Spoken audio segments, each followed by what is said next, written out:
புதுச்சேரி, கேரளா, அஸ்ஸாம் மாநில சட்டப்பேரவை தேர்தலுக்கான வேட்புமனு தாக்கல் இன்றுடன் நிறைவடைகிறது.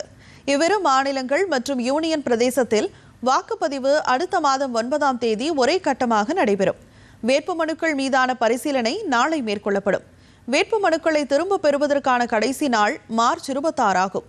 126 உறுப்பினர்களை கொண்ட அஸ்ஸாம் சட்டமன்றத்தின் பதவிக்காலம் மே 20ஆம் தேதியுடனும் 140 உறுப்பினர்களை கொண்ட கேரள சட்டமன்றத்தின் பதவிக்காலம் மே 23ஆம் தேதியுடனும் நிறைவடைகிறது.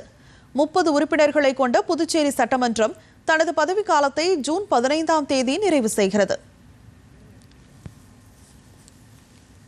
இதனிடையே புதுச்சேரியில் 10 தொகுதியில் போட்டியிடும் பாஜக ஏற்கனவே 9 தொகுதிகளுக்கான வேட்பாளர்களை அறிவித்துள்ள நிலையில் 10வது வேட்பாளரையும் நேற்று அறிவித்தது.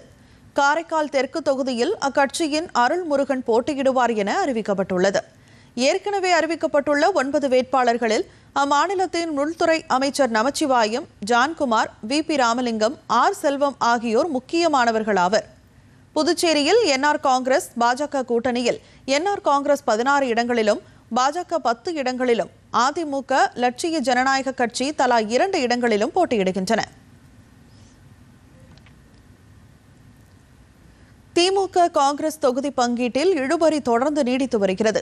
இதனிடையே புதுவையில் அதிமுக சார்பில் போட்டியிடும் 2 வேட்பாளர்களின் பெயர்களை அக்கட்சியின் பொதுச் செயலாளர் எடப்பாடி பழனிசாமி அறிவித்துள்ளார். இதன்படி உப்பளம் தொகுதியில் புதுச்சேரி அதிமுக செயலாளர் ஏ. அன்பழகனும், உருளையன்பேட்டை தொகுதியில் ஏ. காந்தியும் போட்டியிடுவார்கள் என அறிவிக்கப்பட்டுள்ளது. தாவேக சார்பில் போட்டியிடும் 30 வேட்பாளர்களின் பட்டியலும் வெளியிடப்பட்டுள்ளது.